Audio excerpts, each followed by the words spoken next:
bonjour. Salut la famille, j'espère que vous allez bien. Je sais que vous allez bien dans Zambé.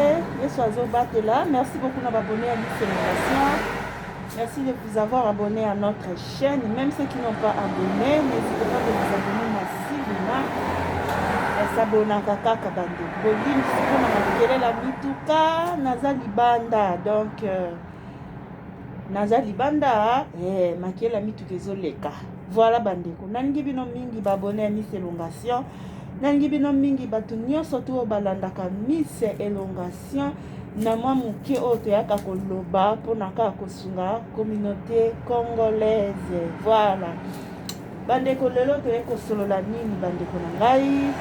Nameki kotala mituka nzombo. Nameki kotala émission ya ndeko na biso Mura oyo auti kosala mpona enlèvement VIP ya jar ya lipasa Ariashu bandeko. Kolobaka ke Ariashu kolisa esu mayele yaya.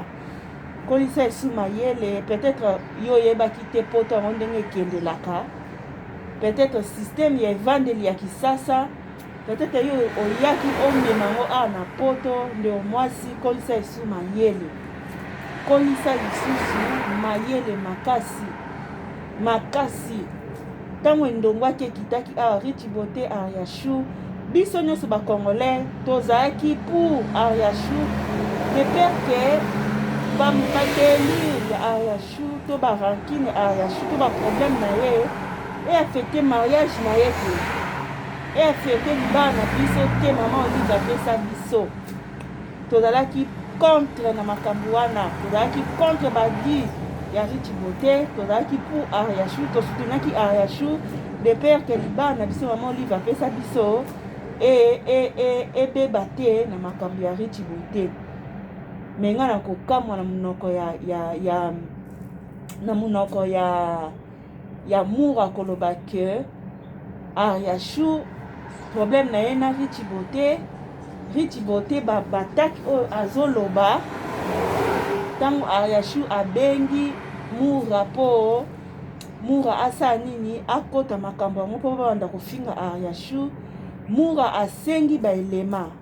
Abi bon, makambo Rich Beauté azoloba so eza lokuta bino pe bopesa nga ba elema po nga pe na ya na pièce contre pièce. Mais na ngambu ya Ariashu ba elema ezalaki te, ba argument ezalaki te. Mais na ngambu ya Rich Beauté ba argument ezalaki. Ndenge Rich Beauté bande koya koloba makambo nyonso alobaki wana. Mais Mura tango azosenga Ariashu pesa nga ba elema po nga pe na ya ozongisa contre pièce contre pièce. Na ngambu Ariashu ba elema ezate bandeko. Cela veut dire Ariashu tona kozanga koyeba Ariashu tona kozanga koyeba Ariashu tona bolingo. Mutu musu azaka so alingi mutu alingi yo batu musu bazaka so alingi yo alingi yo penza. Tona considération ndenga na meki ko réfléchir mukie. Tona considération oyo Ariashu azaki ko considérer Rich Beauté. Yango azaki ouvert na Rich Beauté. Ya ko bombela ye biloko te même ba secret conjugal na ye ko yebisa Rich Beauté na yebite Ariashu. Donc ngana lobaka ke kolisa esu mayele yaya poto eza kisasa te. Poto eza kisasa te, poto eza mwasi na yo mobali na yo bana na yo. Makambo ki camarade na poto ezalaka nango lisuti la preuve ane to mona ebele pe tozo continuer komona na kati ya mboka poto. Méfie-toi Ariashu kolisa esu mayele makasi. Et puis mutu oyo moni oya ko sala associé na problème na ona Rich Beauté Mura. Ba Mura wana ba Mura bango nyonso tu wana bana bango bato confiance te. Batu ba registre batu. Donc na kolo baka Mura te mutu nyonso azlekaka na YouTube. Aza na muta confiance te. Et surtout soki aza muto atalisa mandoki na makamba barando keba obo solola na téléphone keba obo zo solola appel WhatsApp vidéo keba baza batu mo ba registre na bango batu ata boza bien akolukaka elo mo be prise moko boye azala nango po mukobo bebana abimisi bato ya YouTube batu tie bato ya YouTube batutie. Faut qu'on fait attention à Rachou. Tala siko moura ndenge abaluki. Tamu ndenge abaluki Rachou bandeko. Ok, Rachou na lipasa na ye babenga ki moura po moura sa nini a taki Rich Beauté mais moura simba ka place mafuta.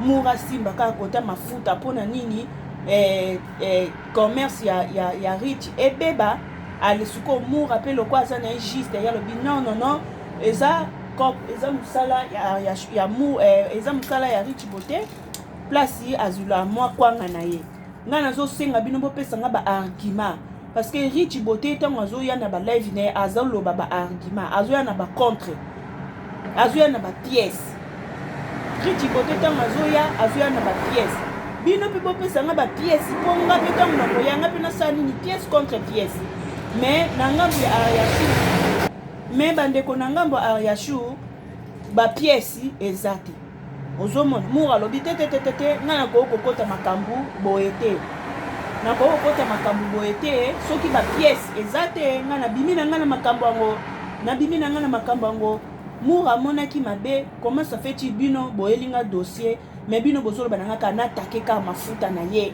natake ka mafuta ne ya lokola Ariashu yo ozali na poso ya konui Rich Beauté oza na poso ya musala ya Rich Beauté ebeba ba client bakima Rich Beauté atekaka lisusu te bota niveau moté ya mabe ya congolais siko ba makambo bongo mutu yo moni okesala na association moura de la presse te ya loba na ye bango balobaka internet eza église te ye akoya koloba na ye akoya ko dévoiler ke nga babengaki nga ke nga balobe na ngai na finga Rich Beauté nga na simba ka place mafuta siko tango natali ba live ya Rich Beauté azobimisa ba pièce Rich Beauté azobimisa ba bakama makasi makama minene ngapi na sengi baonga bino pe bopesa nga ba pièce posoki Rich Beauté ye na pièce ngapi na ye na pièce contre pièce et pas Ariashu ba pièce ezate nde moura eko réfléchir abi non nga na kokota makambo boye te po na konuire musala ya batu ya Rich Beauté na kokota yango te soki ezaka mpona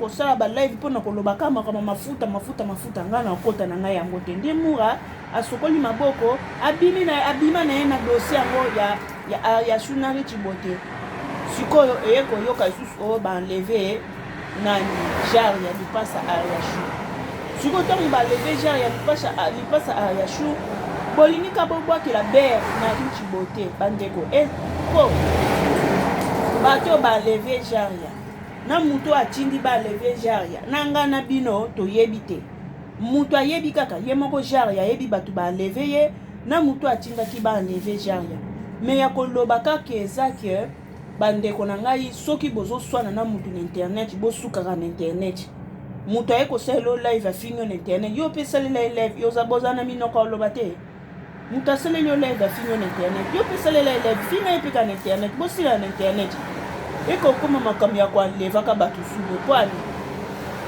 mpona nini bandeko mpona nini ekoma makambo ya koaleve mutu mpona nini bofingani na internet bosililana na internet bosaleki camarade na bino na internet bosilanelelana na internet mutu afingi yo pe ya ofinga ye na internet mutu aswanisi yo pe ya aswanisi na internet mutu abundisi na internet yo pe keye kobundisa na internet bosilana na internet mais soki ekomi ya kokoma ya koenleve mutu mpona kaka ke po afingaki na internet po alobe na ngai likambo na internet wana eza mabe makasi bandeko na ngai eza kitoko te vraiment Ariashu na ngambu na yo kolisa lisusu mayele ndeko mwasi batela libala na yo batela kaka tika comportement wana oza nango ya basentiment po bato mosusu bazalaka na basentiment oloba likambo oyeba teke likambo oyo eza nango bien te naloba mais oloba noka mpona basentiment moko boye po Rich Beauté moko boye akomaki proche na yo alobandi kotandela ye makayabu ya ndako na yo ta lelo siko bandeko nayebi te nazwi mpenza ta ya kolandela lisusu te mpo nayeba soki genre yango amonani to banda balevaki ye ti sikono batiki ye te wana nazwi nanu nalandeli nanu te mpo nayeba information mais on est kolobaka que Ariachou kolisa mayele pour esala bien et puis na bandeko bosala barando wana aussi problème na mninga ata clasher yo na internet yaka bosina na internet ke ya kokitaka tina ba vie personnelle boye kitini muji na nini boye comme makambo ndeti bato bakangisaka bato wana po mutu asalelaki émission mutu afiki na internet oki okangisi mutu onuire kaka mutu eza malamu te surtout bato boleka na internet wana bofinga na bato barando bosisa na barando na bino na internet bosalaka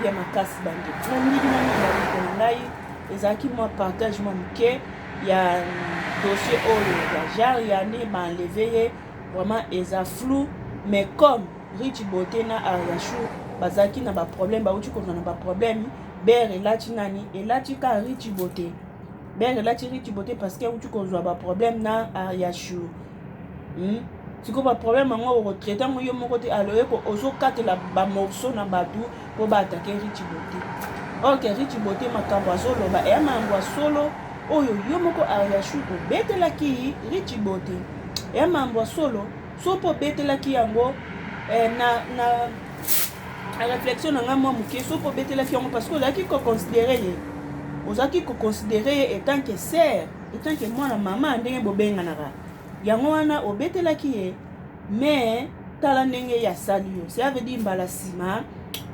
kolobaka lisusu na bato te oyo eza vie privé na yo kolobaka na yo te parce que poto eza makambo ebele poto ya makambo ebele mutu mosuka ndenge ozala na libala na ona papa kani ozala na libala na ona papa Mike wana asepela na ye te poto ya na makambo ebele kani ngozobota bana na asepela na ye te po bamisusu baza baluka ata mibali bamatela bango bapesa bango ata linza tsombokila pambo na poto afa bana basi ebele bazoluka azwa ata mobali apesa ata tsombokila bota ata mwana eza te ozomona mibali mpe ebele bazoluka ata azwa ata akutana ata na mwasi oyo aza na mokanda azwa ata alinga ye ata alingi ata po azwa ata mokanda bazoluka ozomona mais yo sikoyo ntango yo ye poto oza bien na mobali na yo ozobota bana na yo oza na mokanda na yo bato anketo basolo liongo bakozala kaka alors faut se méfier yaya